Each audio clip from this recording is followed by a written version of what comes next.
Good day and welcome to this global consultation hosted by the United Nations Environment Programme on the Resolution on Mineral Resource Governance. This resolution, as you know, was adopted in 2019 during the fourth session of the United Nations Environment Assembly. Thank you very much for having made the time to join this consultation today. On behalf of all of my colleagues, I extend a warm welcome to all of you. My name is Georgina Lloyd, and I'm the Regional Coordinator of Environmental Law and Governance in the Asia Pacific Regional Office based in Bangkok. I'm also the regional focal point for the implementation of this resolution. As you are aware, UNEP has convened a series of virtual consultations at the sub-regional and regional level in all the UNEP regions from July to September this year. Today, we are hosting the penultimate global consultation, which is bringing together all of the regions to further advance the discussions and explore the next steps as we prepare for the fifth session of the United Nations Environment Assembly, which is planned to be held in February 2021. This consultation has been jointly organized with the University of Queensland Sustainable Minerals Institute and the United Nations Environment Programme. We are grateful for the generous support of the Government of Switzerland's Federal Office of the Environment to implement this resolution, and the Government of Mexico, who sponsored this resolution at UNEA 4. Distinguished representatives, before I give the floor to our first speaker, allow me to provide you with an overview of this consultation. First, we will hear a few opening words from Elisa Tonda, Head of the Consumption and Production Unit in UNEP's Economy Division. We will then hear from Professor Daniel Franks, who will share with us an overview of the process so far, the events held, submissions that have been received, and a description of the next steps in the UNEA process. Next, all of the UNEP regional focal points for this resolution will present summaries of the regional consultations in their respective regions. Finally, the floor will be opened, and we welcome reflections from governments and all stakeholders on the regional summaries and the future actions as we prepare for UNEA 5. So with this introduction, I will invite our first speaker to share a few words. May I please remind all speakers to please turn on your video as well as your microphone when you are about to speak in order to facilitate interpretation. So with that, Elisa, the floor is yours. Thank you, Georgina.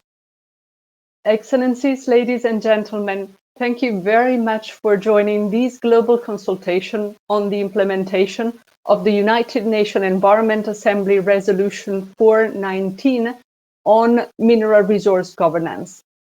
The resolution recognizes the important role and the important contribution of mining towards the achievement of the Sustainable Development Goals and the dependence of low-carbon clean technologies on metals and minerals. The resolution also requests UNEP to collect information on sustainable practices, to identify knowledge gaps and options for implementation strategies, and to undertake an overview of existing assessments of different governance initiatives and approaches on sustainable management of metals and mineral resources, with the objective to finally report on the finding to UNEA 5 held in February 2021. Following the outbreak of COVID-19, UNEP shifted the entire process of consultation with government and other stakeholders through virtual engagement techniques. We therefore used the constraint imposed by the pandemic to implement an online and virtual consultation process with wide reach and significant participation. These enabled us to engage a larger number of diverse people than was originally planned through the in-person meetings. Indeed, so far, we have had 2020 virtual consultation in which we convened collectively more than 1,000 participants that connected to the discussion in regions and in sub-regions. Today's global consultation gives us the opportunity to report back to you on the outcomes of the sub-regional and regional consultation process. You will hear during today's session what each region identified as the most pressing challenges, good practices, and future action required to raise the bar on mineral resource governance. After that, we look forward to deepening our discussion on future actions that can be promoted in the area of mineral resource governance with you, particularly focusing on those actions which are necessary to shift the needle on mineral resource governance through global efforts. Jointly with what we have heard in the earlier consultation, today's discussion will be reflected in a report of the UNEP Executive Director on the implementation of the resolution to UNEA 5. Allow me to reinforce in my intervention few elements which I hope will help structure the discussion of today. Today, we would really be jointly reflecting on how we can better align mining with the Sustainable Development Goals, and how can mining help us advance towards the Sustainable Development Goals at a higher pace. COVID-19 has also affected the commodity market in various ways, and has significantly changed our conversation around the mining sector. It has impacted infrastructure planning. It has called for further strengthening of the governance of the mining sector. It has focused the attention on responsible sourcing and how to promote responsibility across supply chain, while at the same time increasing their resilience and the protection and empowerment of communities in which they operate. Today, we should also jointly reflect on how to address critical issues where governance should be revisited, including sand extraction, mine tailing, artisanal and small-scale mining, development mineral, power asymmetries around elements of good governance. Excellencies, ladies and gentlemen, your participation in today's consultation is extremely important to obtain further feedback on the governance of the extractive sector and to contribute in defining the way forward on this agenda during UNEA 5. I therefore very much look forward to today's discussion. Georgina, I hand it back to you for the continuation of the consultation. Thank you very much, Elisa. I am now delighted to give the floor to Laura Plashkov of the Government of Switzerland's Federal Office of the Environment for reflections on the implementation of this resolution. Laura, the floor is yours. Thank you very much, Georgina. As you know, the resolution adopted at UNEA 4 put the topic of mineral resources governance at the top of the global environmental agenda and has never been timelier. Addressing environmental challenges associated with minerals lies at the heart of crucial development. First, as was mentioned by Elisa, because the sustainable management of minerals lies at the heart of the achievement of the SDGs, with 10 years left for the achievement of the Agenda 2030, but also for the objective of the Paris Agreement. Second, in a post-COVID world, the mining sector can drive economic recovery, which can in turn put pressure on environmental standards. Or the mining sector can be the supplier of materials such as sand and gravels for the infrastructure sector, which is often at the center of economic recovery packages. So the investment announced in this context need to be aligned with the SDGs and the Paris Agreement to avoid lock-in in carbon-intensive and resource-inefficient pathways. These are challenges faced by all countries, whether they extract resources or not. We are dependent on mineral resources and interdependent on their sustainable management. So we would like to congratulate UNEP for facilitating such a rich and inclusive consultation process so far. This process really gives the opportunity for all member states and stakeholders to provide valuable inputs, to raise challenges, but also to share success stories and reflect on possible follow-up action that will feed in the report to UNEA 5. There, member states will have the opportunity to decide on what are the next steps that we could take to support a stronger governance of mineral resources. So we look forward to the continuation of this important work and to the discussion today. Thank you very much.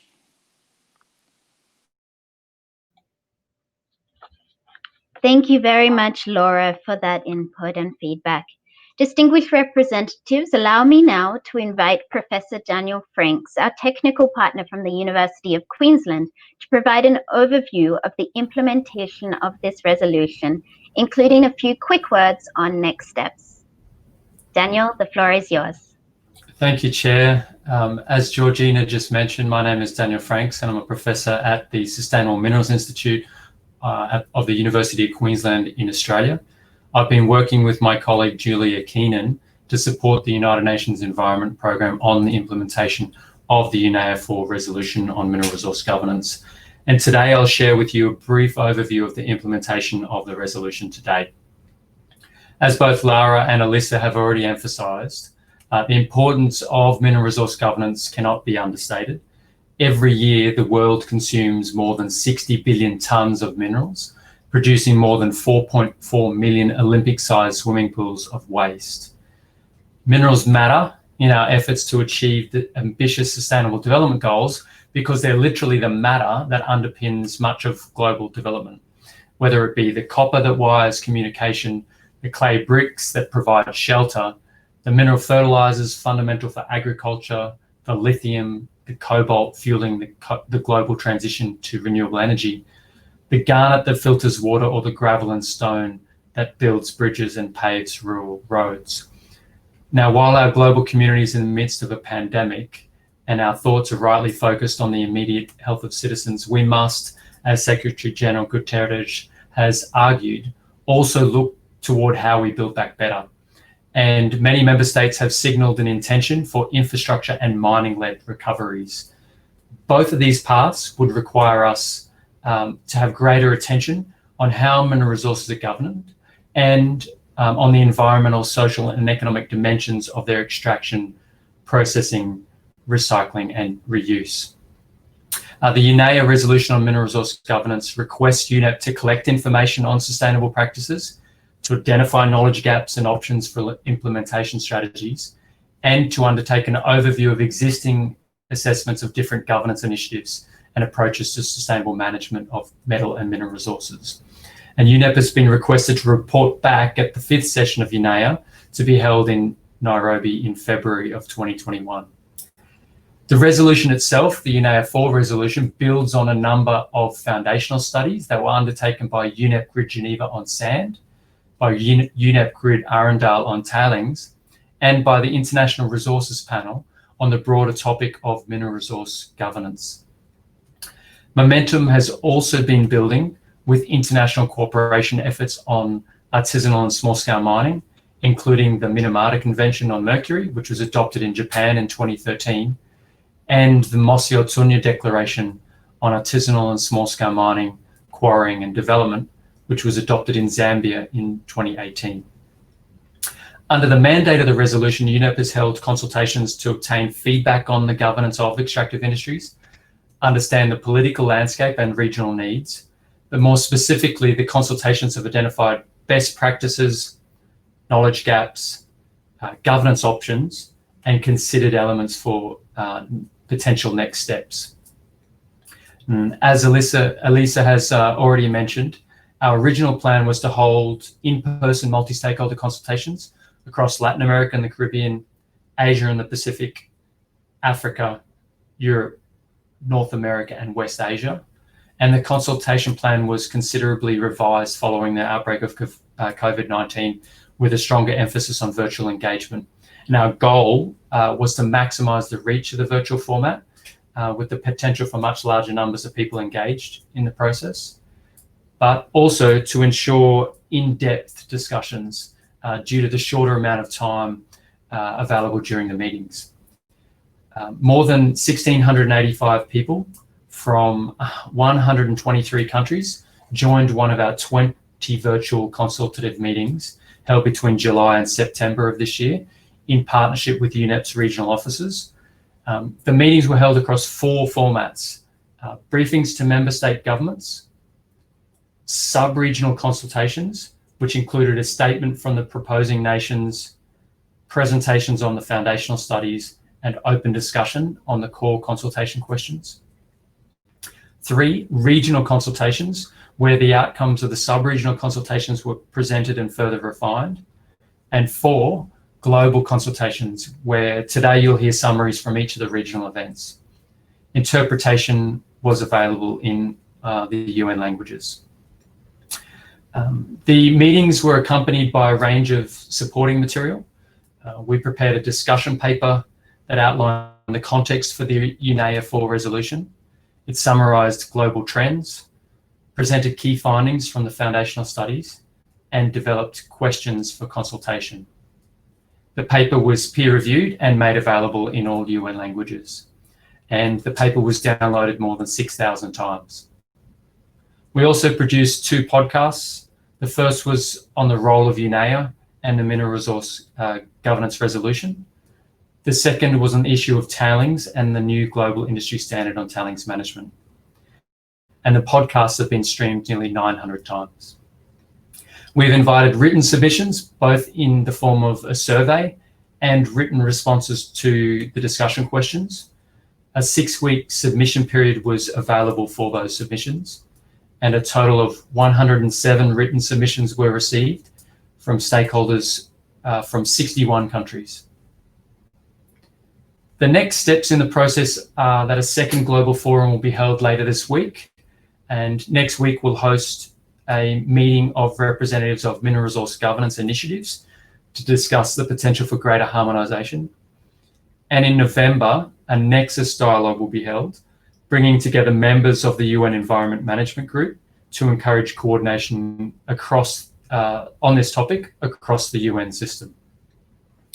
An official report on the implementation of the resolution will be prepared in October and will be followed by a more substantive report in December that will be available to the public on the findings of the consultation. I'd like to take this opportunity to thank everyone who's participated and contributed as part of the process to date. Your contributions have been very rich and of great value to the process. And I'd also like to encourage us today to start to make the shift from a discussion about challenges and gaps toward a discussion or conversation about solutions, especially solutions that can be advanced through international cooperation and through the UNEA process. So with that, I'll now hand back over to you, Chair. Thank you very much. Thank you very much, Daniel. And thank you to all of our opening speakers. Excellencies, ladies and gentlemen, we have reached the next portion of our program. As I mentioned earlier, during each of the sub-regional and regional consultations held over the last 2 months, we asked participants to consider 3 key questions to enable us to respond to the operative paragraphs of the UNEA resolution. Each of the regional focal points are now going to present a summary of the input received addressing each of those 3 key questions. We will first hear from Robert Wanhunoa from the Africa Regional Office. Then I will present the Asia Pacific Regional Feedback. Next, Rie Tsutsumi from our Geneva office will share the European and North American summary. Following that, we will hear from our colleague, Francesco Gaetani from the Latin America and the Caribbean. Finally, Tarek Al-Kuhuri will share with us perspectives from the West Asia discussion.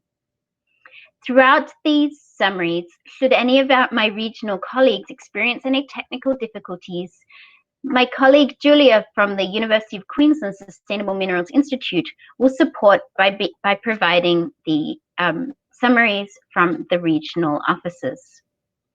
But first, let me hand over to the Africa regional summary and to Robert. Robert, you have the floor.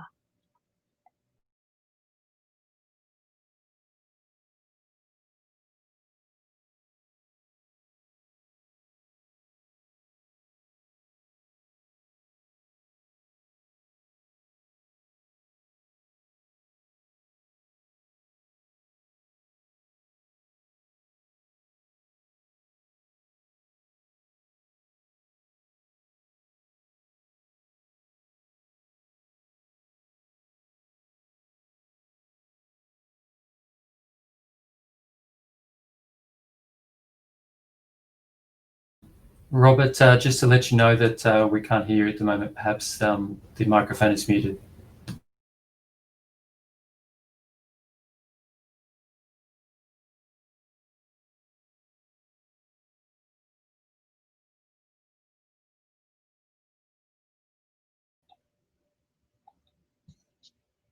As Robert seems to be experiencing some technical difficulties, at this point I will give the floor to my colleague Julia Keenan from the University of Queensland Sustainable Minerals Institute to share with us the summary from the Africa Regional Consultations.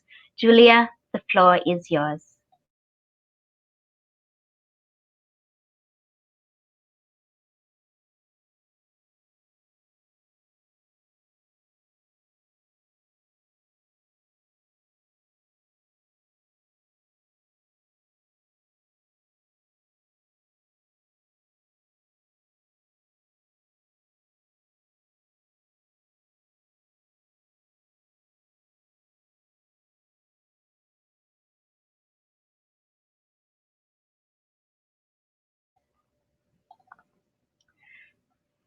My apologies, Excellencies, ladies and gentlemen.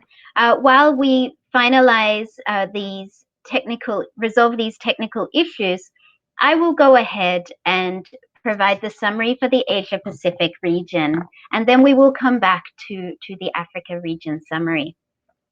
So on behalf of the Asia Pacific region, the first general briefing for member states to introduce the implementation of the resolution was first held on the 8th of July 2020. This was followed by 3 sub-regional consultations, which were held on the 29th, 30th, and 31st of July. The regional consultation followed in English and Chinese on the 19th of August. Collectively, approximately 118 participants were connected to the discussions in the Asia-Pacific region. We summarized during these consultations the most pressing challenges to mineral resource governance that were raised during the consultations, and we summarized these into 9 points. The first being regulatory capture and corruption. Second, lack of transparency, accountability, and remedy. Third, threats to environmental defenders and communities. Fourth, changing expectations relating to technological development and social tolerance for harm. Fifth, lack of holistic evaluation of mining as part of development, including issues of intergenerational equity. Sixth, ineffective local economic development strategies. 7, deep sea mining policy and guidance. 8, improving practice in informal mining, ASM, and development minerals. And finally, 9, tailings and environmental legacies.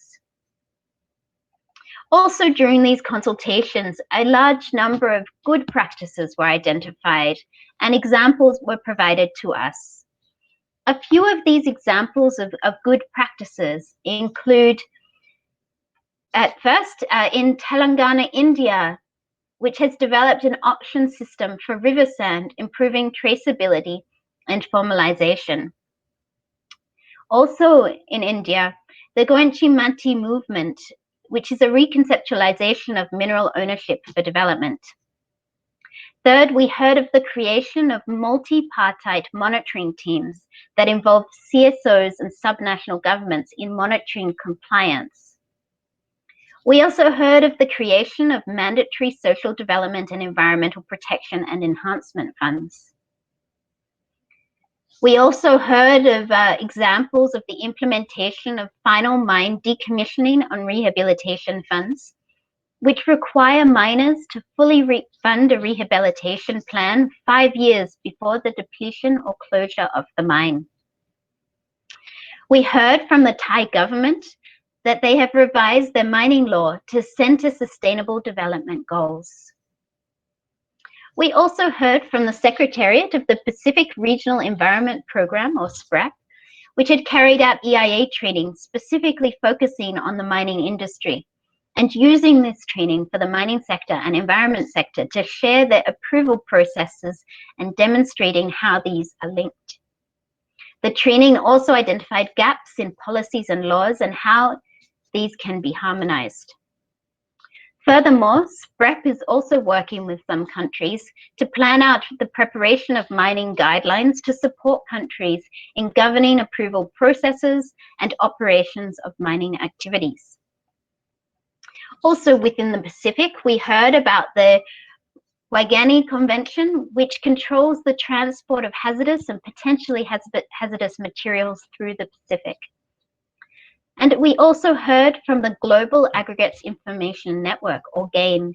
The purpose of GAIN is to openly share experiences and industry best practices in the interest of promoting greater sustainability and performance of the aggregates industry globally. In terms of future action, we asked participants to share their ideas, and a great range of ideas were presented. These were centered around 5 main themes. The first of those themes was concern for the future, improving the long-term focus of regulators, miners, and other stakeholders to ensure that existing social, environmental, cultural, and economic capitals are considered when designating and approving mining areas. Also, importantly, intergenerational equity should be considered. Following the events of this year in particular, we heard of unprecedented floods, fires, and COVID-19, that the mining industry needs to understand and take responsibility for its contributions to climate change, land use change, and biodiversity impacts. Second, we also heard about minimum standards. We were asked that UNEA should consider actively recommending minimum standards in the spirit of the ILO labor standards and the IFC standards. These should take a holistic and human rights approach and involve a dialogue between stakeholders about effective transparency and accountability. Participants also suggested that minimum standards should include options for legal remedy, perhaps at an international level, and minimum standards for community benefit sharing. Third, we heard about recycling and reuse. Suggestions that further research into recycling and reuse of tailings and other minerals waste and other mine waste. Examples of areas for investigation included remining wastes, including by ASM, reuse of demolition waste for aggregates, incorporating waste reuse options into mine planning and closure planning. Fourth, we heard about the harmonization of mining laws, policies, and governance initiatives. It was suggested that harmonization of initiatives provides an opportunity for closing gaps and loopholes, as well as reducing confusions about which standards should apply. Finally, for next steps and future actions, we heard of technical assistance and capacity building. There are many opportunities for technical assistance and capacity building that were nominated by participants, particularly in relation to compliance and enforcement of new and existing regulation. Promoting coordination and connection between different parts of governments was also seen as an opportunity in the Asia-Pacific region. So with that, I conclude the summary of the Asia-Pacific Regional Consultations. I would now like to hand back to my colleague, Julia Keenan, to provide the update for the Africa Regional Consultations. Julia, the floor is yours.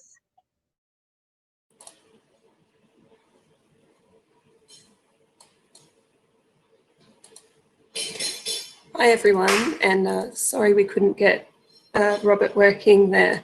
The sub-regional consultations for the Africa region took place on the 20th and 23rd of July in English and French. The regional consultation was held on the 6th of August, again in English and French. Collectively, around 255 participants representing both governments and other stakeholders were connected to the discussions. We asked participants about the most pressing mineral resource governance challenges in their countries or region. The region put forward 9 most pressing challenges as follows. Number 1, continuing issues with the implementation of the mineral resource governance initiatives. Number 2 was strengthening and harmonizing mineral law. Number 3 was improving operation of the ASM sector. Number 4 was the baseline research on various forms of resource capital, including mineral resources and reserves and other natural capitals, for example. The 5th challenge was public participation in the decision-making and economic opportunities due to mining. Number 6 was the COVID-19 recovery. 7 was supply chain transparency. 8 was improving legislation on water, tailings, and mine closure. And finally, number 9 was the regulation of development minerals, for example, construction materials, gravels, and sand. We then discussed good practices from the region. Participants made several points that we have summarized into the following. There were many great examples of ASM formalization projects in many countries, including Ethiopia, Botswana, Nigeria, and Sierra Leone, and many others. We heard that the Africa Mining Vision provides the necessary tenets to enable countries to make the most of its resources, including ASM. We heard of the Mosi Altunya Declaration on ASM and development. Many ASM miners and governments were involved in shaping that declaration. We heard about new work on remote sensing by the African Minerals and Geosciences Centre, who work with many governments in Africa to provide support on this task. They are supported by a wide range of donors, including UNDP, GIZ, and the EU. The Minamata Convention on Mercury and its associated capacity building. We heard that in the Gambia, for the petroleum sector, there is a project for fixing legislative misalignments and filling gaps where they exist. We heard about Ethiopia's gold purchasing initiative. And we also received information about the various extractive data platforms that could be useful.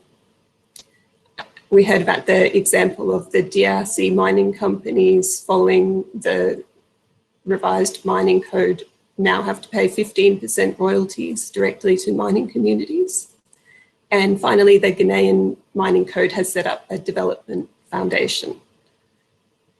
On the future actions for UNEA 5, the following 7 suggestions emanated from the regional discussions.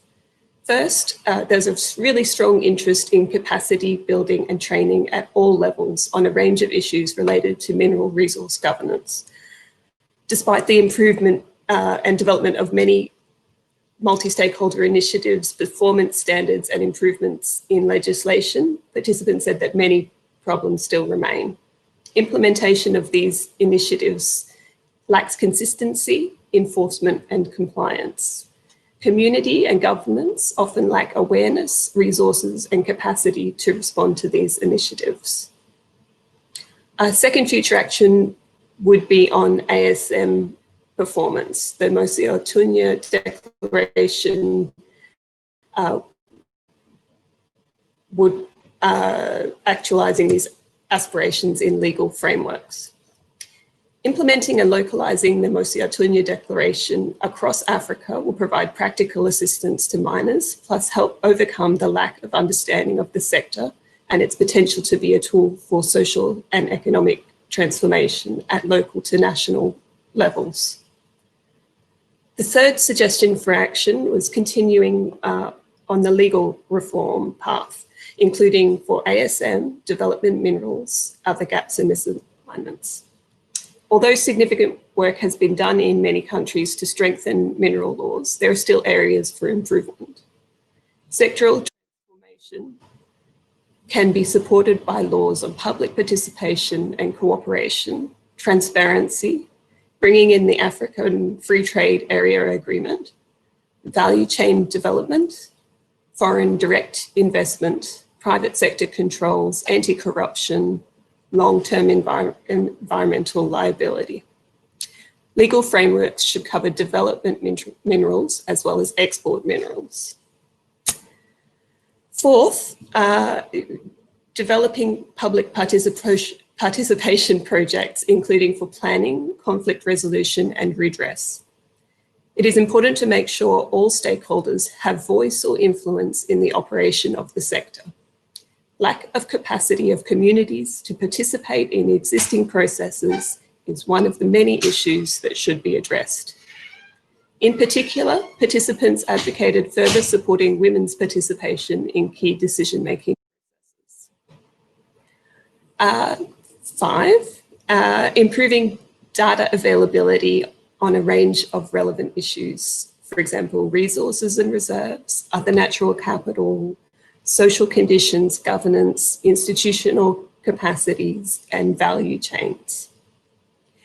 The message we got from the African participants was that they need to know the resources that they have. They need better accounting of various forms of resource so they can plan how to best integrate mineral resource extraction into the economic development plan for each country or region. Having a strong knowledge base will also help to improve project assessment and approvals.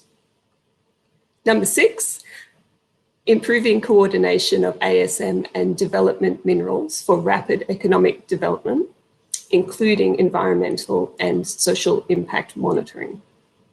COVID-19 and emergencies in recent years have identified a gap in mobilization of the sector in a responsible manner.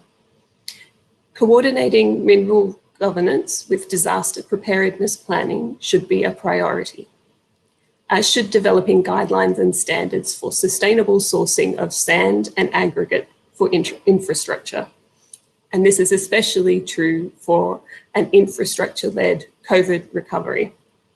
And finally, number seven is responsible sourcing of development minerals and the development of alternatives.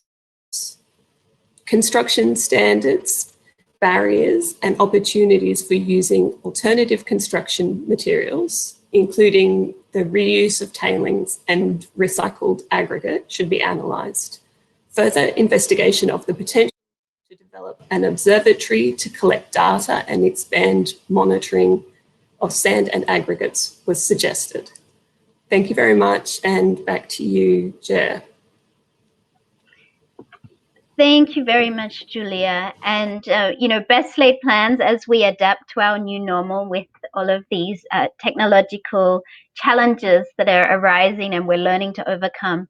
So I understand that my colleague from the Africa region, Robert, has resolved his technical issues, and I'd be delighted to give the floor at this point to Robert to add some comments on the process in Africa. Robert, the floor is yours.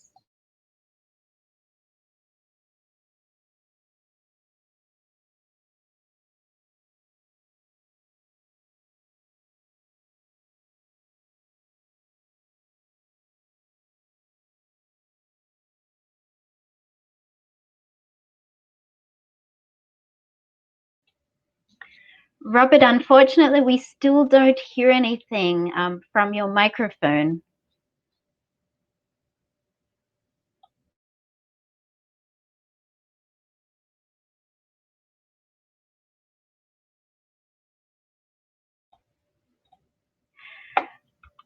Apologies.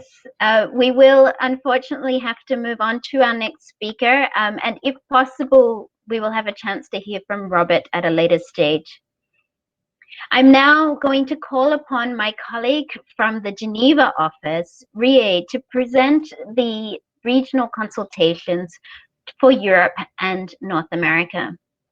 Rie, please remember to turn on your microphone as well as your camera, and the floor is yours.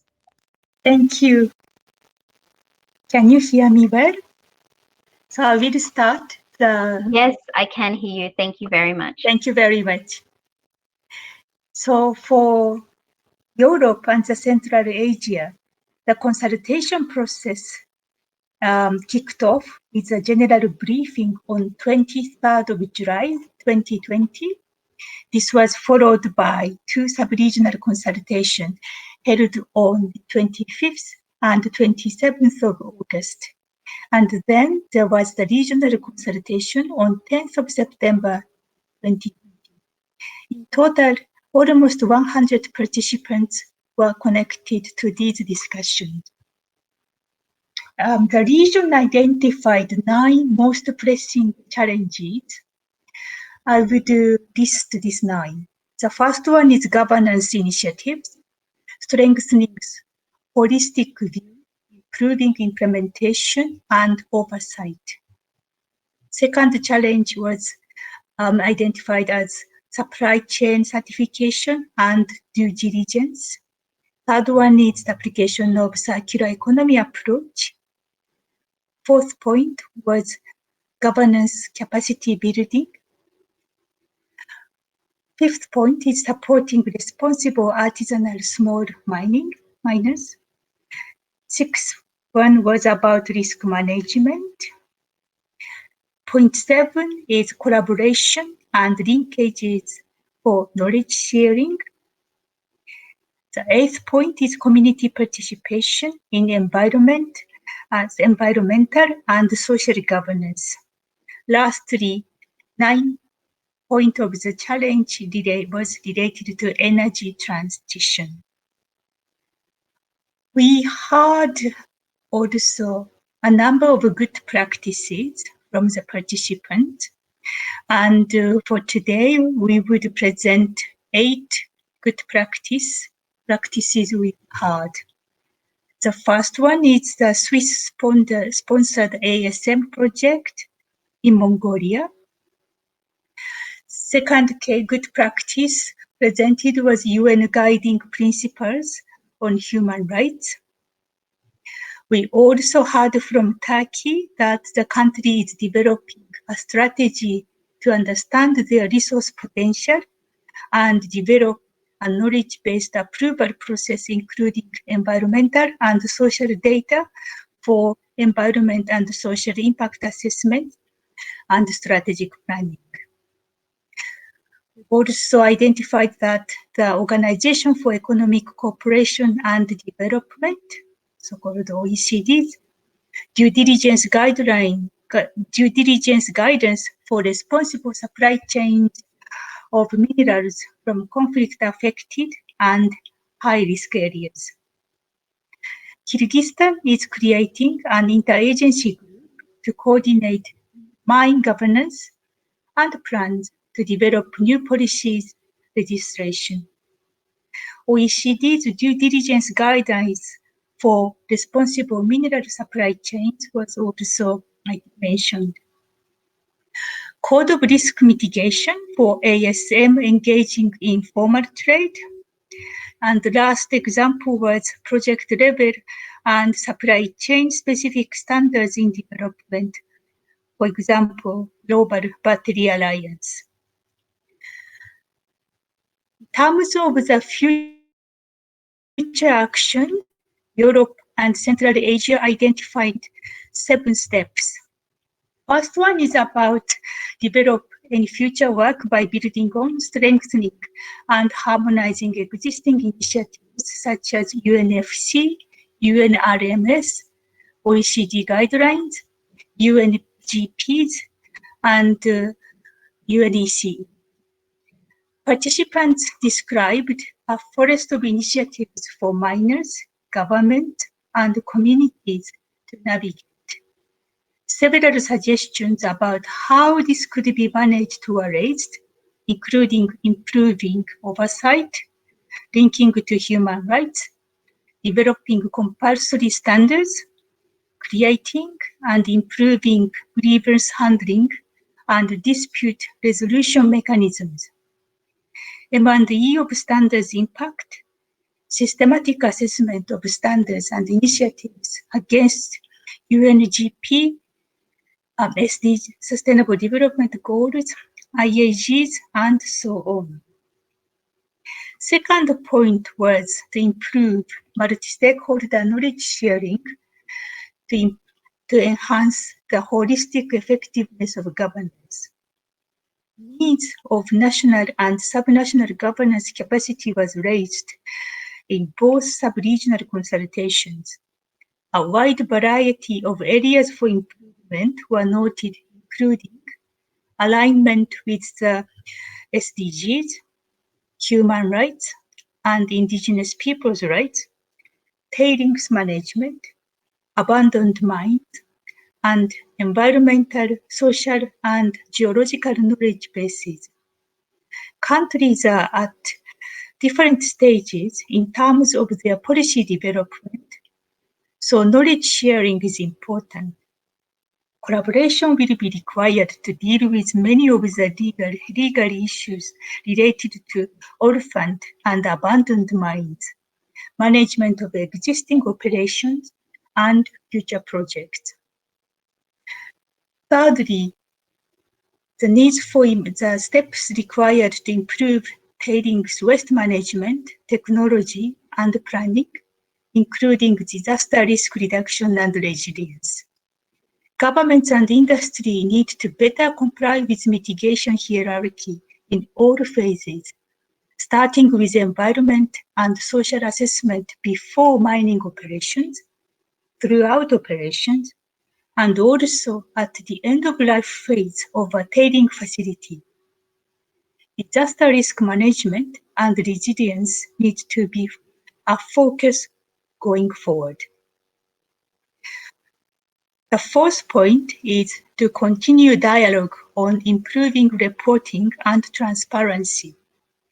The dialogue processes underpinning reporting and transparency initiatives should continue to be supported.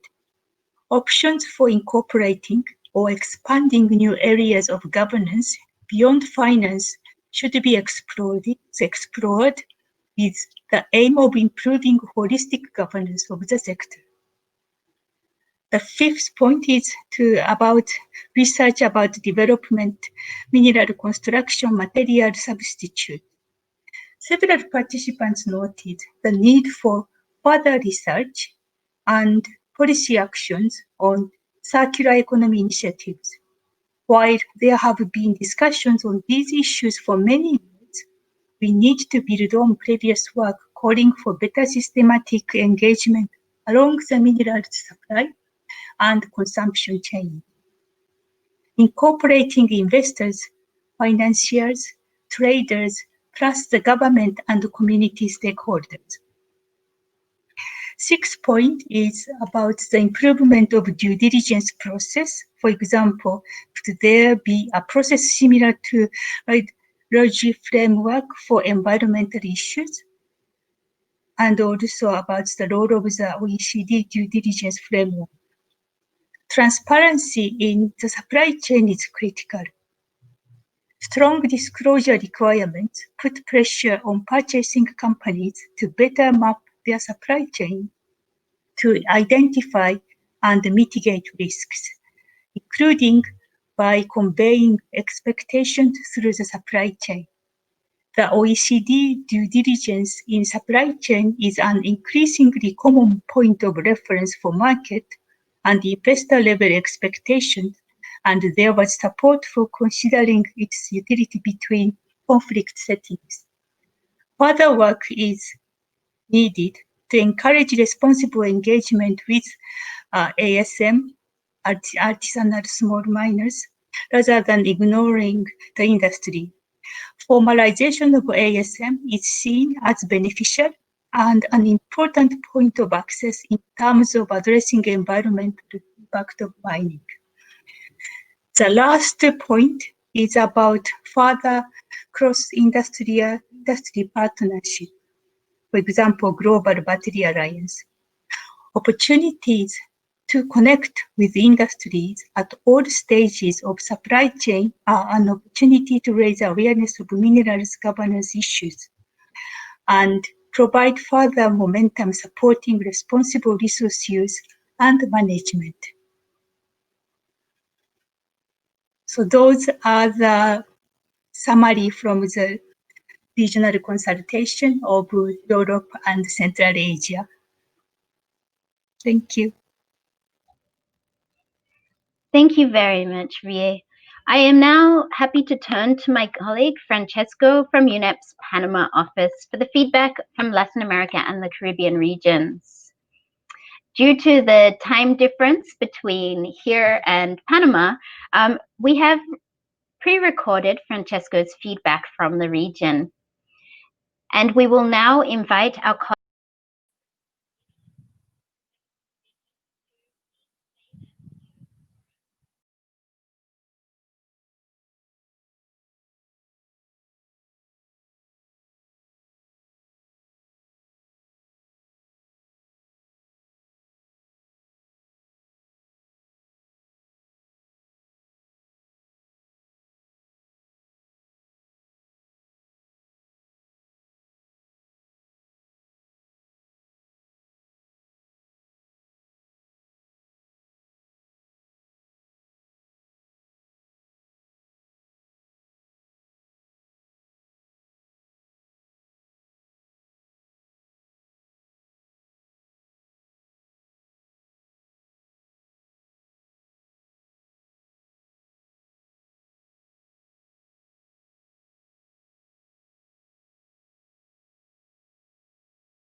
In general, there was an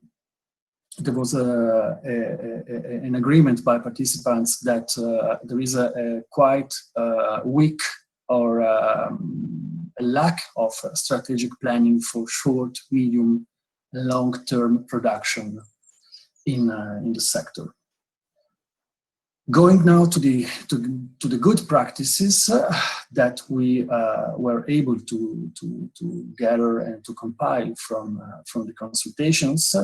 The discussion on good practices also revealed that some of the challenges raised in consultation are being addressed in some jurisdictions. In Mexico, for example, there are examples of strong intergovernmental cooperation and coordination between different government units. Gender parity initiative is another interesting initiative that we heard supported by the Inter-American Development Bank, or IDB. Some other jurisdictions in the region have domesticated and adopted the ILO Convention 169 concerning indigenous and tribal peoples.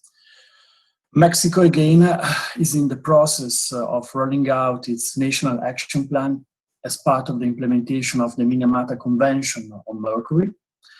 And the region has also seen the successful operationalization of the Basel Convention on the transboundary movement of hazardous wastes. In Argentina, a national mining plan is in place that has components related to financing of artisanal miners and supporting formalization of the artisanal mining sector. In the Andean region, the bilateral coordination mechanisms are being carried out between Peru, Bolivia, Colombia, and Ecuador to fight against illegal mining, as well as at the level of the Andean community. In Ecuador, finally, through the project National Action Plan for Mercury in Artisanal and Small-Scale Mining, in compliance with Article 7 of the Minamata Convention on Mercury, in Ecuador, it has been established a strategy to reduce releases and risk of exposure to mercury and elimination of worst practices. Coming now to the future action or potential future action that raised from the discussion. First of all, it was very much clear that there is a clear need from the region around the need to increase the regional capacity for research and funding on tailings storage. Another key point that has been discussed is related to the development of mine closure legislation, legal and technical assistance from other jurisdictions or in international organizations on the development of legislation for mine closure is really key. And participants suggested that this may be an area for future action, alluding to the need to establish legal mechanisms for development of rehabilitation bonds, mine closure plans, including economic, environmental, and social concerns, public participation processes, and alternative land use options. A third big area of discussion is related to capacity building, which is obviously another area where the region would like to increase investments and cooperation, especially around the theme of meaningful participation and inclusion in decision-making. And in this specific area of capacity building or capacity development, the main focus has been on strengthening capacities to carry out a good and meaningful participation of all stakeholders, including affected communities, throughout the planning and development of mining project, ensuring that communities are provided with appropriate information, advice, and ongoing support. And the example of the domestication of ILO 169 and other standards are very good example in the region along these lines. Increase transboundary cooperation on challenging issues such illegal mining is again a key point, has been a key point for the discussion. Recognizing also that illegal mining has a growing association with other crimes, such as narco-traffic, human trafficking, child labor, smuggling, and also money laundering. So, according to the participants, it's really critical. It's key to work on this area and to strategy to increase this transboundary cooperation. Again, artisanal small mining has been is considered as a important area for potential future cooperation and work and action in the region. And a future step could be to promote spaces for the exchange of experiences among the ASM community. And this would be particularly beneficial in relation to applying new technologies without the use of mercury, for instance. And last, but I would say probably the most important area, which is very much cross-cutting and transversal to all the areas that I just mentioned to you, is the environmental protection per se. Because all participants identified environmental protection as a critical area for future work, suggesting activities, specific activities, including capacity building and technical assistance for countries to develop regulation of mining activities, such, for instance, land permits, land use permits, water permits, etc. Capacity development about also the inspection, enforcement, and sanctions regimes available around this environmental protection big area. And finally, encourage transparency, participatory monitoring, and accountability within the industry. Okay, that was my very short summary on main inputs we received from the sub-regional and regional consultation, and we'll give back the floor to the chair. Thank you very much. Thank you to my colleague from the Latin America and the Caribbean Regional Office. Before I hand back to my colleague, Rie, to give a short summary of the consultations for North America, I just would like to use this opportunity to please say that if you have any comments or questions, please don't hesitate to put them in the chat box. Also, please do not hesitate to inform us if you would be interested in taking the floor once the regional summaries have concluded, to add some further information on next steps as we head towards UNEA 5. So, Excellencies, ladies and gentlemen, please do share with us any comments or questions you may have in the chat box. So with that, I would now like to turn back to my colleague Rie, who will provide the summary for the North America consultations. Rie, the floor is yours. Thank you. The North America consultation was held on 16th of September with 43 participants connected to the discussion. The participants presented the following most pressing mineral resource governance challenges. First one is about the inclusion of local community, gender, and indigenous people. Second one is scaling up assistance and building on existing framework. Third point is about climate change and energy transition. Fourth challenge is around the responsible mineral supply chain. The fifth point is about moving from voluntary to compulsory standards. Finally, tailings storage and environmental legacies.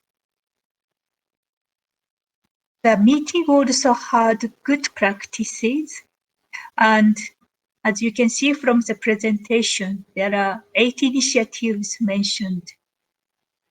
One is Canada's Feminist International Assistant Policy, IGF Mining Policy Framework, Extractive Industries Transparency Initiative, OECD Due Diligence Frameworks, MRG Framework for UN Guiding Principles on Business and Human Rights, National Orphaned and Abandoned Mine Initiative, IRM standards, and finally, Safety First Initiative, the guidelines for responsible mine tailing management.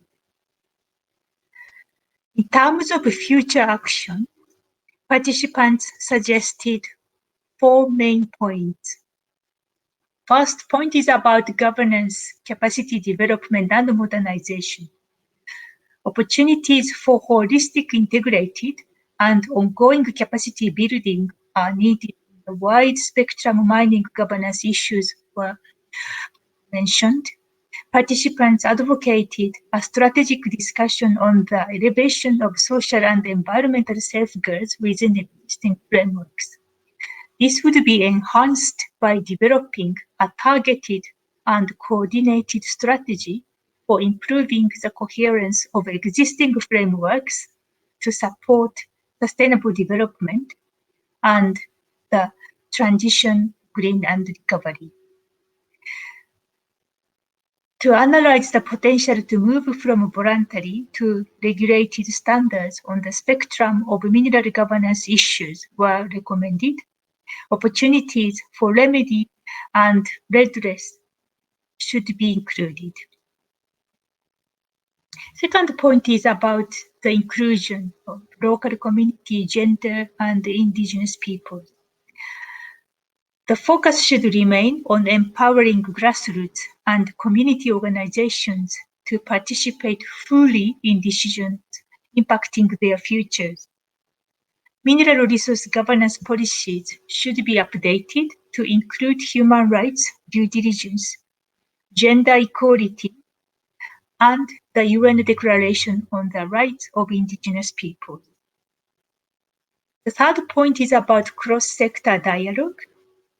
Meaningful dialogue about the ongoing role of mining in carbon-constrained world will be needed across mineral producing and mineral using sectors, as well as the finance sector and impacted communities. The last point is about the responsible mineral supply chain, and awareness raising should encourage supply chain due diligence to be the norm for all private actors. So those are the summary from North American Regional Consultation. Thank you. Thank you, Rie, for that summary. So finally, Excellencies, ladies and gentlemen, I'm delighted to hand the floor over to my colleague Tarek from the UNEP Bahrain office for his presentation from the West Asia region. Tarek, the floor is yours. Thank you, Chair. Excellencies, ladies and gentlemen, my name is Tarek Al-Khouri and I will be presenting the outcome of this resolution implementation in West Asia region. So the consultation for West Asia kicked off with a general briefing on the 23rd of July 2020, and this was followed by a regional consultation on the 26th of August 2020. Almost 40 participants from the region connected to these discussions. Starting with sharing some challenges as shared by our country. Firstly, there is a need of awareness methodology for business leaders about the importance of implementing the social license to operate or the sustainable development license to operate, and how to create sustainable partnership between businesses, leaders, and policymakers. Secondly, there is a challenge by some Arab governments to promote public participation in the decision related to mineral resources. Third, access to information and data is an issue for researchers at the general public. They have difficulties in accessing information on mineral resources from the official information portal, whether it's the position of government or companies. Fourth, regarding mineral investment, unfortunately, many issues of good governance of the mineral sector in West Asia countries are neglected and needs more information sharing. Finally, there is currently no strategy for managing mineral materials in the Arab region or Arab countries, including the Gulf state. And there is also a need to develop guidelines for environmental impact assessment in some countries. In terms of good practices, the region has a lots of good practices, especially in the Gulf Cooperation Council countries or the Gulf countries. So I would be glad to present some of those good examples, starting with Kuwait. The Environment Public Authorities Act as a monitoring agency for the project and activities of the state. Environmental and social impact assessment of those activities and projects must be done before the project commences. On sand extraction, the Kuwait Institute for Science Research is rehabilitating the area that was subject to the destruction of the surface soil during the years of exploitation. And a number of projects for the rehabilitation and cultivation of plant and fungal species are currently being implemented. In Saudi Arabia, the mining sector has turned into a major economic tributary, and it is considered the third tributary within the kingdom's 2030 vision. Work is carried out in accordance with the laws required by the United Nations and other organizations. And in the second stage, the application of programs, regulation, and legislation will be applied to investors in mining. Further, Saudi Arabia has many minerals and the country is working to exploit this wealth, which is estimated at 5 trillion Saudi riyals. Saudi Arabia is also working with the World Bank in terms of sustainability, in line with the best practices in the world, and this includes closure and rehabilitation of mining sector. Also of importance, Saudi Arabia's interest in using waste as an alternative to sand. In Oman, the mining sector has been developed and environmental considerations were introduced into the development of these sectors. The development plan began with the establishment of the mining authority, and the preparation of the mining strategy began in 2017-2018. The goal of this strategy are sustainability, improving the standard of living, preserving the environment, and the participation of the local community. In UAE, in United Arab Emirates, the countries of the Gulf Cooperation Council or the GCC have committed to coordinate mineral wells, and there are some joint initiatives and projects, including the development of mining strategy from the GCC country with support from Emirates, which has been approved. In terms of further action emerged from the regional consultation, so participants from the region shared a great range of ideas for further action. They mainly centered around the following themes: recycling and reuse, further research into the recycling and reuse of tailing and other mine waste, harmonization of mining laws, policies, and government initiatives, coordinate mining initiatives and law between the relevant ministers, such as the ministries of mining, the ministries of environment and energy, and other ministries. Technical assistance and capacity building are needed in the region. Many opportunities for technical assistance and capacity building were nominated by participants, particularly in relation to compliance and enforcement of new and existing regulation. Participants also called for more information regarding legislation, method, and law to deal with the use of treated waste and raw material, the impact of sand use from some areas, especially beaches and biodiversity, feasibility of removing chemical from tailing dams, and finally, the best solution studies and promising research in the field of use of the desert sand. With that, I conclude my remark, Madam Chair, and back to you. Thank you. Thank you so much, Tarek. And with that, we have now reached the end of the summaries from the various regional consultations. Distinguished participants, we are now moving on to the next section of our agenda. We have heard from the good practices as well as the challenges that exist across the regions. And we are now going to turn the floor over to you for your reactions and your feedback on these summaries. I invite government and other stakeholders to please request to make an intervention to share your thoughts. In particular, we would like your views on possible actions that could be taken to further this agenda within UNEP, as well as collaboration with partners both within and outside the UN system, and how such actions should be discussed at UNEA 5. Please do focus on this key point in any of your interventions.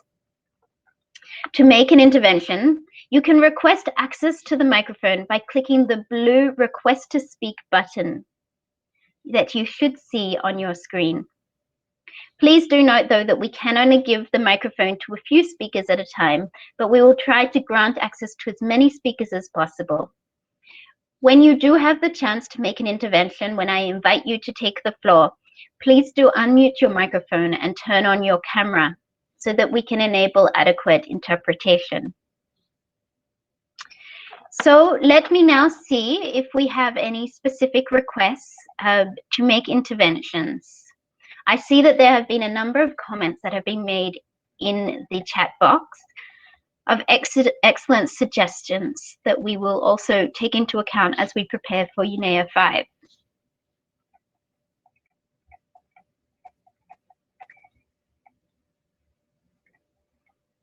So please do, Excellencies, ladies and gentlemen, request access to the floor, continue to make comments in the chat box, and as soon as possible, we will give you the opportunity to make an intervention.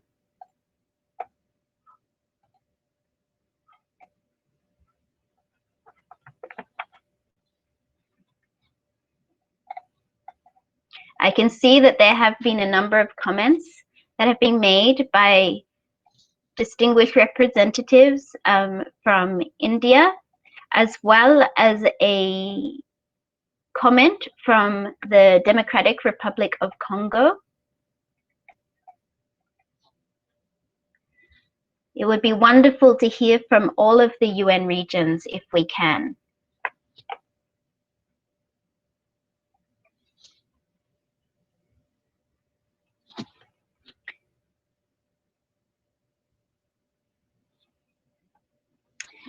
So I see that we have had a request from Jean-Heb. Can you please request the click the Request to Speak button? I see that a number of people have said that this button is disabled. We will get that looked at in just a second. You should have the opportunity. And I see that some people have now requested to speak. So, Jean-Heb, I see that you are now on the floor. I would like to invite you to please make an intervention. The floor is yours.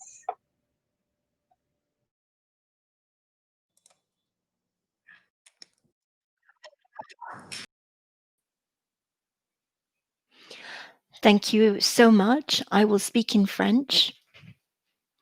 I am more comfortable speaking in French. I'm from Gabon. I'm the Director General for Ecosystems, Aquatic Ecosystems for the Forestry and Mining Resources Ministry.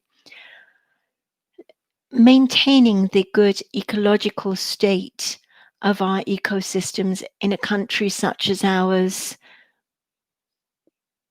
which needs to deal with conflict, which sometimes some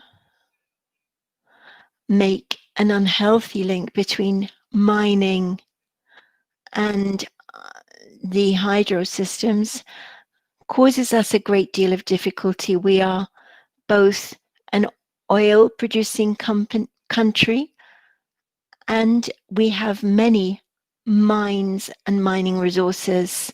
I would simply like to state that we have followed with close attention all that has been proposed. The most important matter is that we have received a great deal of experience about initiatives that have been started, and these can assist us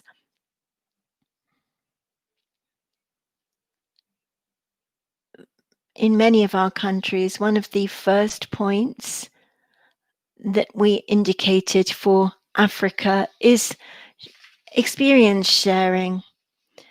It is clear that in some countries, we are using some solutions to specific problems, whereas those solutions, whether they be technical or organizational, already exist in other countries with the certainty behind them and results, which we could therefore simply implement by taking into account the realities which are ours. It's often at that level where we find gaps. We have many different problems. There are some solutions which exist. We don't know that they exist, and we often waste a great deal of time and sometimes take very, very wrong decisions. And so we are happy to be able to share with you all that's been done in other countries so that we can all learn from it. Countries such as ours, which are emerging, we hope over the next few days, would be able to use these minerals as a development lever. And we do understand that there should be preservation of the environment. We have, however, a number of issues. We need to be leaders in terms of conservation. We also want to be the first producer of some minerals. And so sharing of experience and focused follow-up is extremely important for us. We would save a great deal of time not having to reinvent the wheel, if you will, if we're able to take the example from other countries, other contexts, solutions that can be ideal for us. Thank you so much for your attention.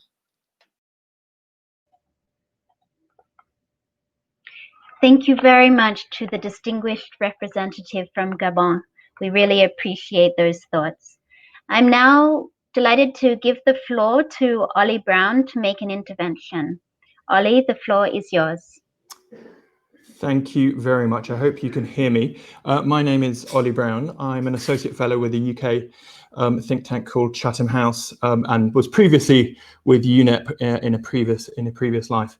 I just wanted to make a sort of quick suggestion relating to remote sensing. We're engaged at Chatham House in a project with the UK Space Agency, looking at the possibility of satellite-based mapping for the remote sensing of mineral use, particularly development minerals, sand and aggregates, and the use of that kind of remote sensing for understanding what's going on where minerals and aggregates are going, and what sort of governance implications that has. And I think obviously it came up as a theme in a lot of the regional consultations, but I think actually looking in UNEA 5 at the scope for major sort of satellite applications of sensing that is developing so fast, I think is really important, and to sort of get ahead of the governance curve of what the technological capacities are for remote sensing on this. And so that's something I would suggest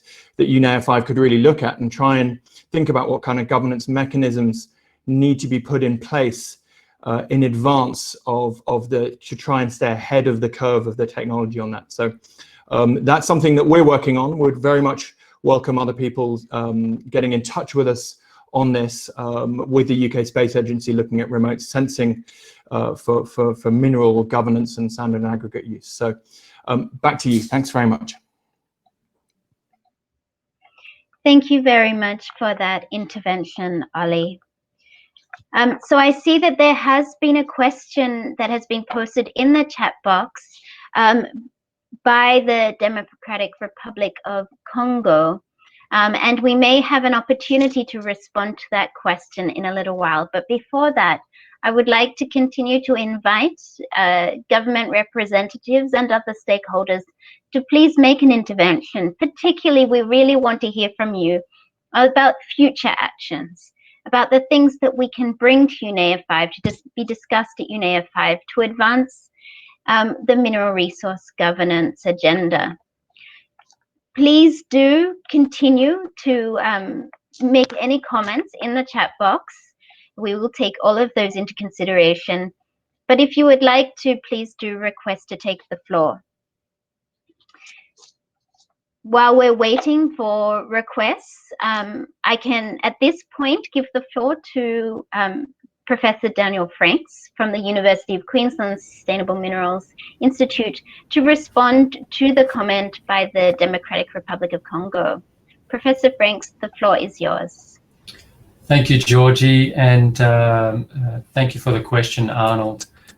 There is quite a lot of resources around available now, sharing experiences on community relations and community experiences of mineral development, and how best to ensure that industry is acting in a responsible way, that there are participatory mechanisms put in place by governments and industry, and that civil society can support local communities to make sure that their voices are heard and there is continual participation throughout the whole life cycle of a mineral project.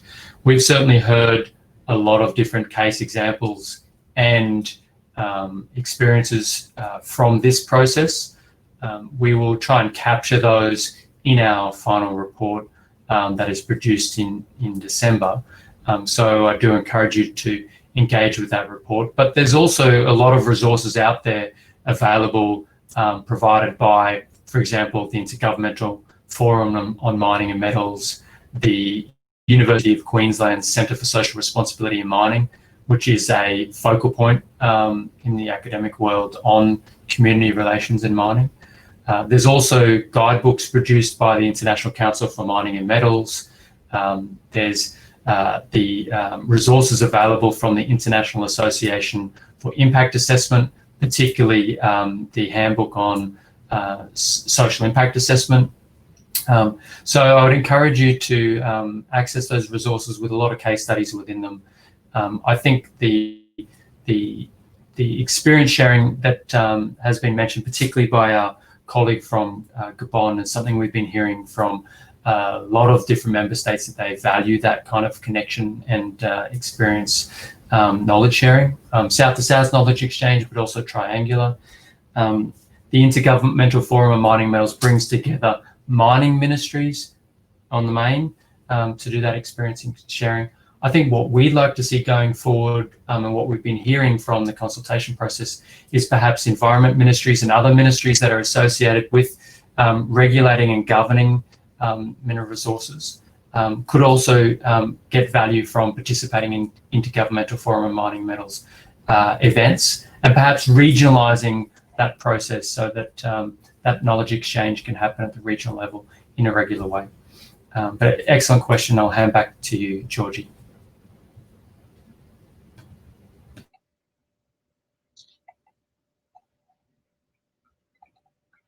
Thank you very much, Professor Franks.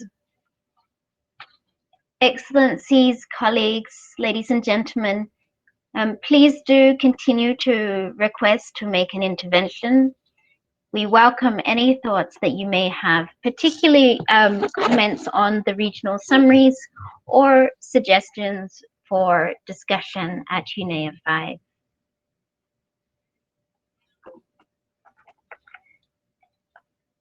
So while we wait for a few additional requests to make the floor, you can also make interventions through the chat box if you would like to do it that way as well. I would now like to give the floor to Sean Owen from the Deep Sea Conservation Institute to please make an intervention. The floor is yours.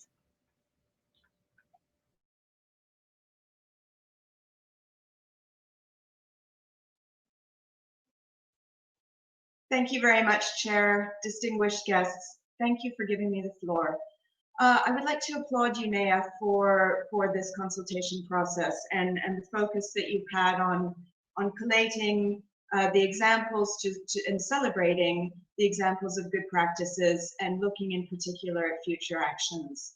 I'd like to note, and I'm from the Deep Sea Conservation Coalition, so we are participating in this process very much from the perspective of the emerging industry that is building, speculative at the moment, around mining the deep sea, particularly for minerals to support, to contribute to the transition economy.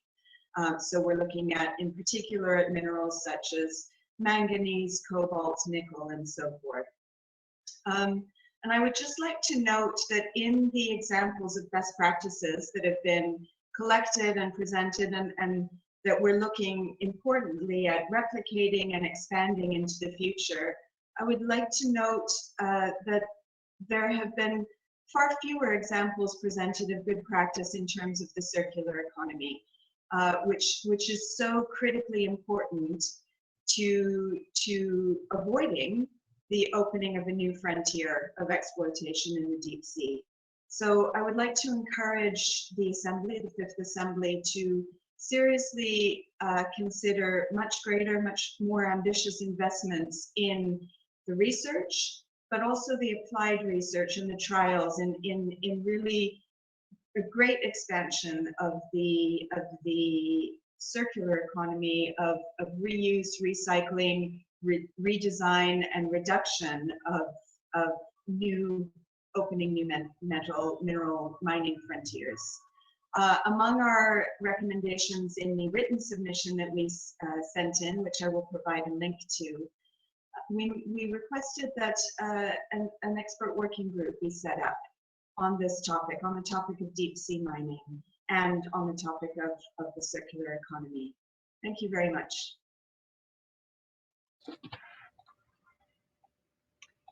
Thank you very much for that intervention.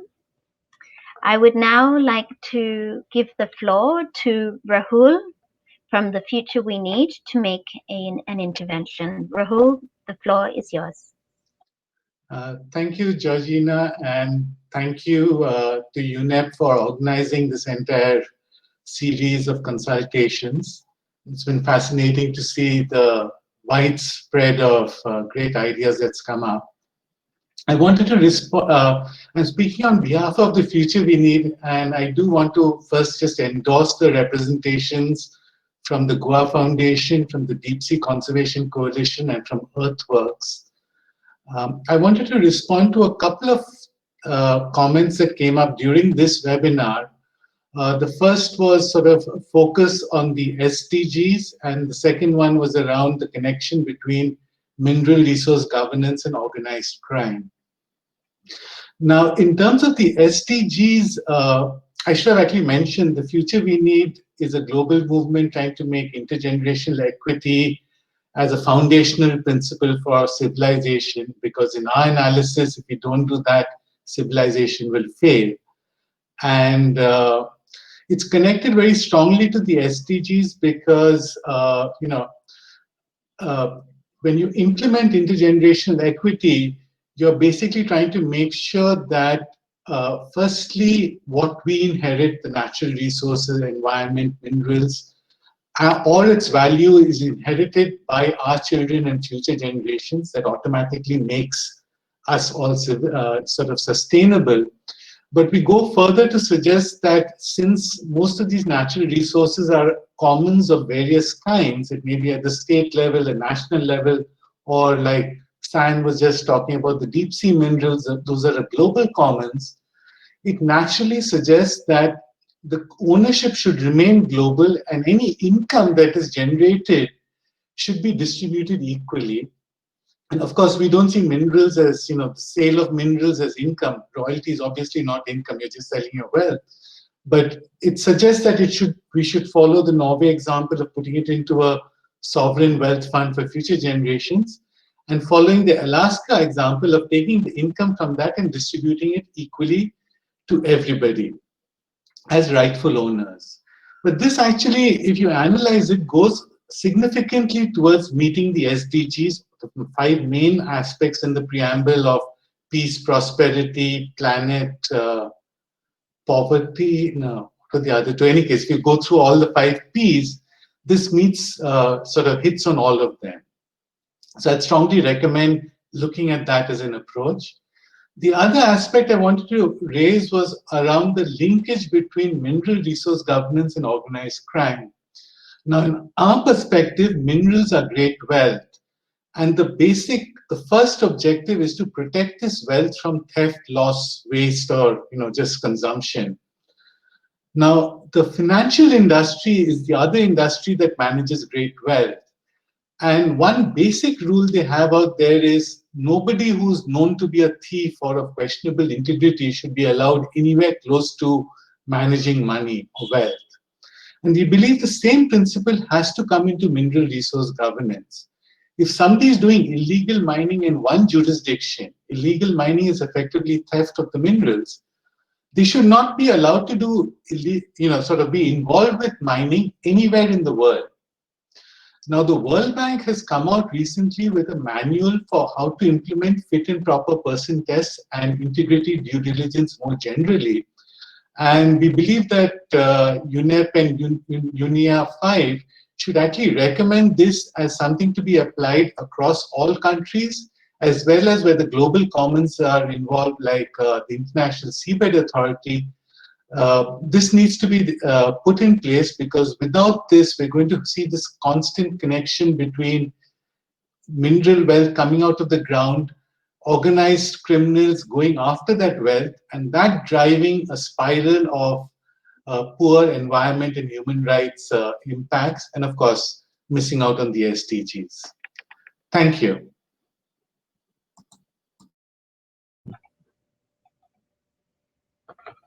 Thank you very much, Rahul, for those comments. Excellencies, ladies and gentlemen, I would now like to open it up for one last opportunity to please request to make an intervention before we close this session. I see that we have had a couple of requests that have come through.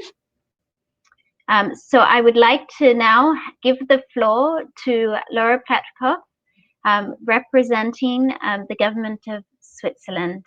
Laura, the floor is yours.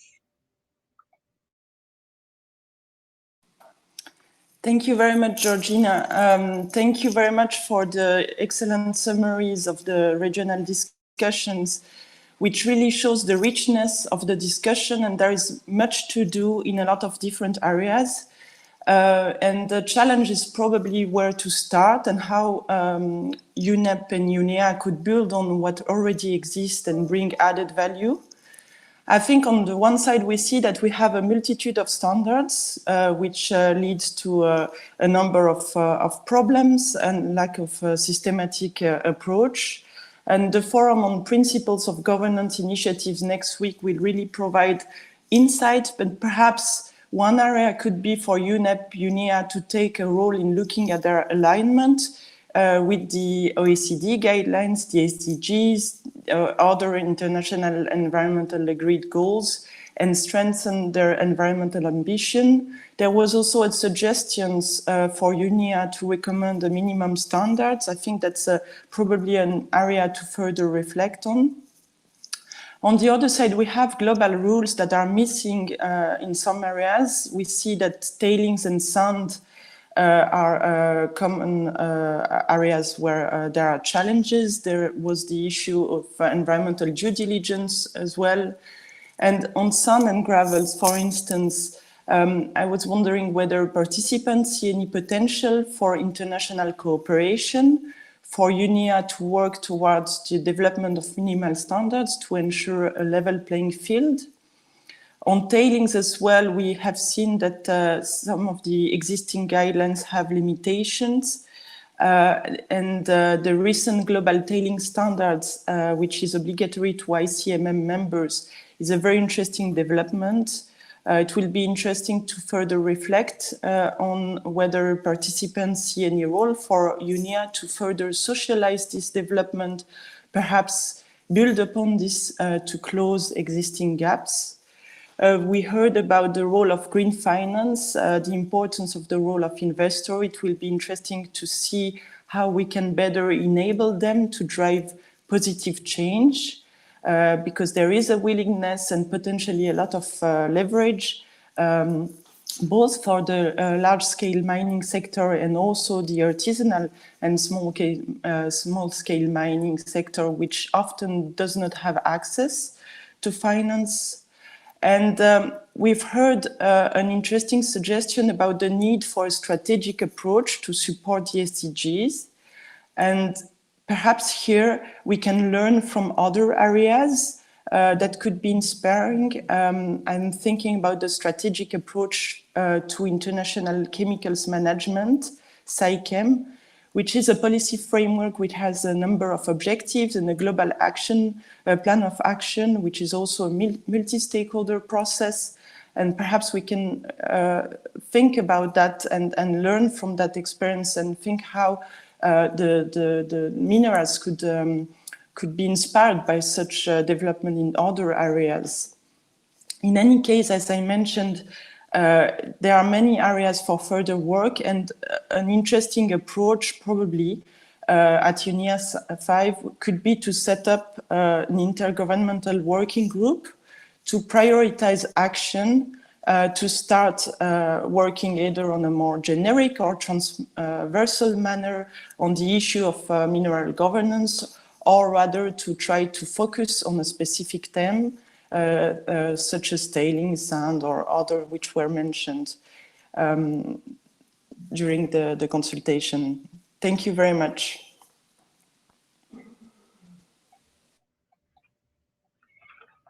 Thank you very much for those points, Laura. So I would now like to hand the floor over to our final intervention on behalf of from South Africa. I would now like to give the floor to Nelly. Nelly, the floor is yours.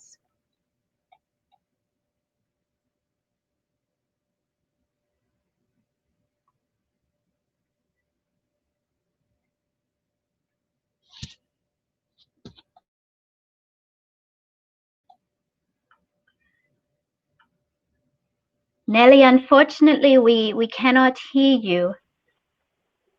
Is it better? Yes, much better now. Fantastic. Sorry about that. Yeah, I was saying my intervention is very short. It's really about how going forward, we really need to make a much bigger effort about retaining more of the value of minerals in developing countries.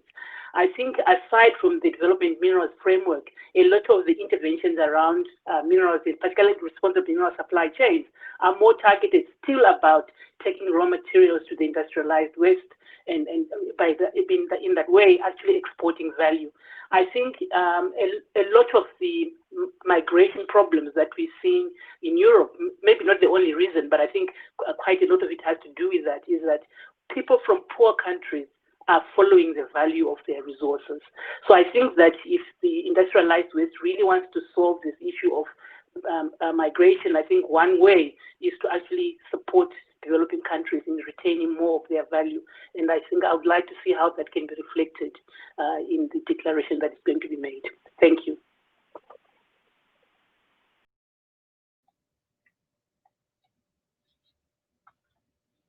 Thank you very much for that intervention, Nelly. So, Excellencies, ladies and gentlemen, we've now reached the closing portion of this consultation.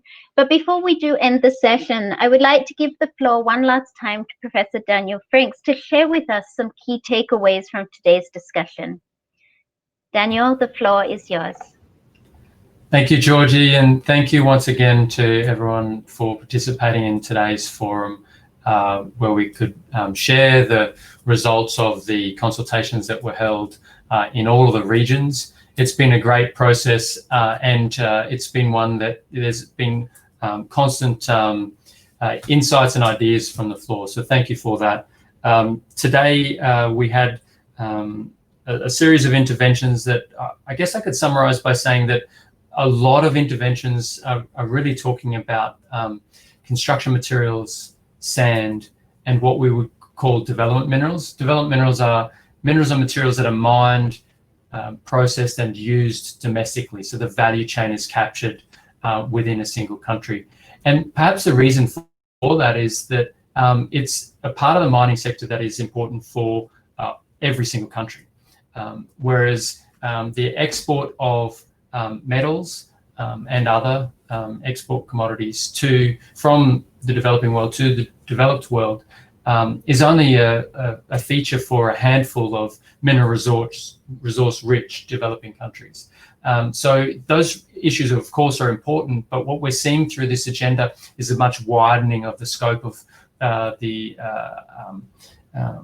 mineral resource governance. And so today's interventions, we had Ollie Brown from Chatham House talking about how we might get a handle on the scale of resource extraction from satellite imagery and satellite mapping. And I think his call to think about what the protocols for that and how those the new technologies might manifest in governance is a really important one, especially given the fact that these are domestically mined minerals, mainly mined by local people. And the satellite mapping and monitoring is likely to be controlled and done and analysed outside of those countries, right? So the important role of having people from the regions in which the mining is taking place being involved in that process of information gathering and knowledge building is noted, and I think that's a really interesting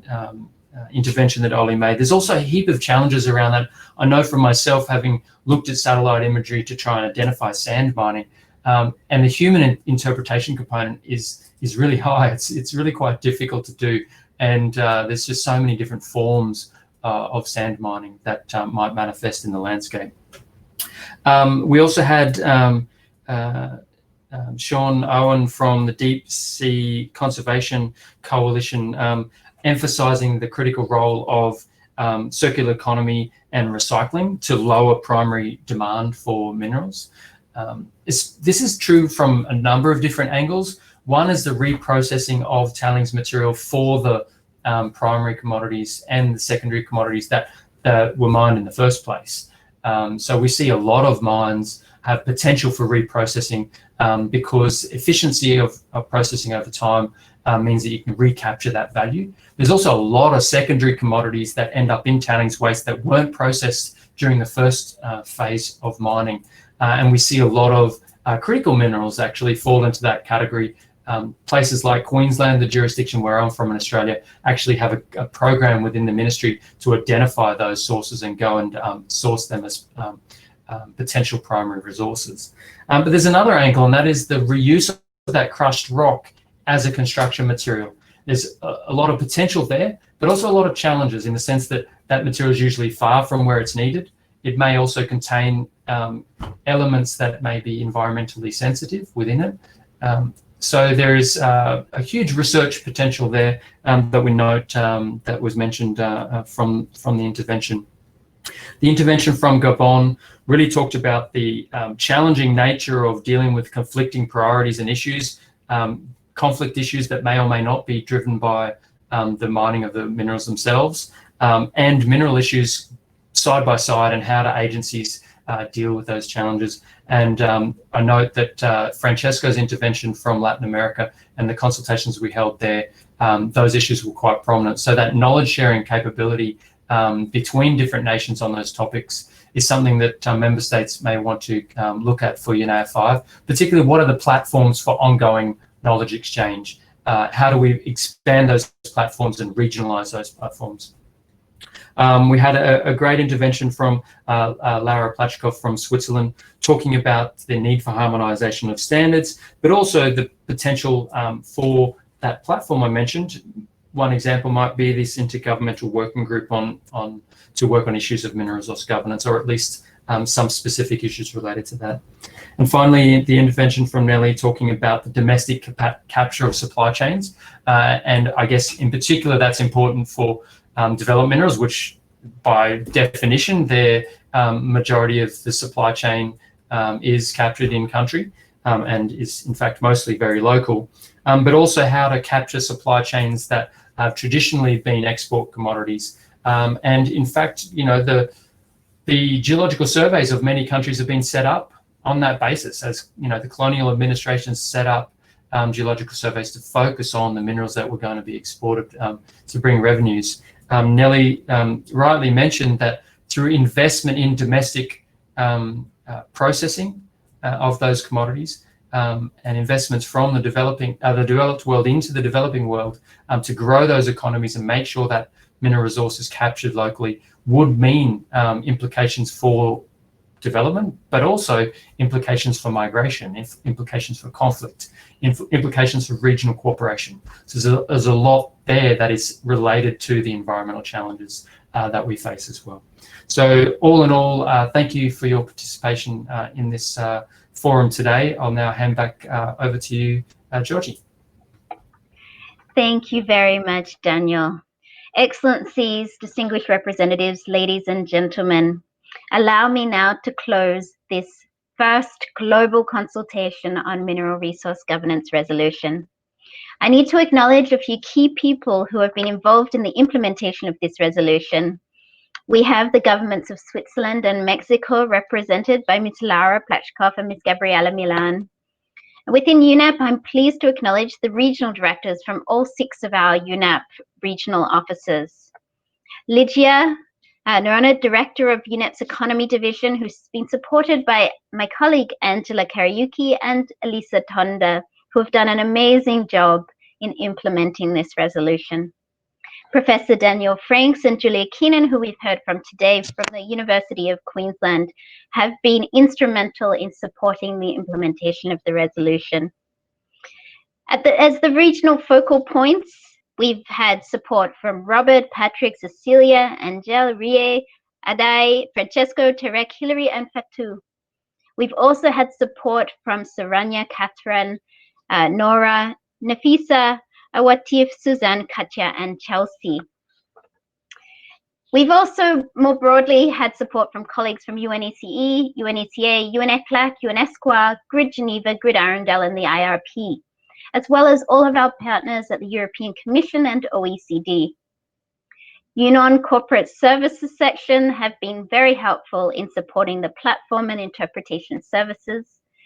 And of course, the biggest thanks and my greatest gratitude to all of you who have participated in this process from all of the regions, have actively engaged in the consultation process from the start, and together have provided more than 100 written consultations, numerous comments in the chat box, numerous oral interventions, all of which have made the implementation of the resolution very robust and have provided essential information that's contributing to make this process a success. We hope that you all continue to remain connected to this process as we lead up to UNEA 5.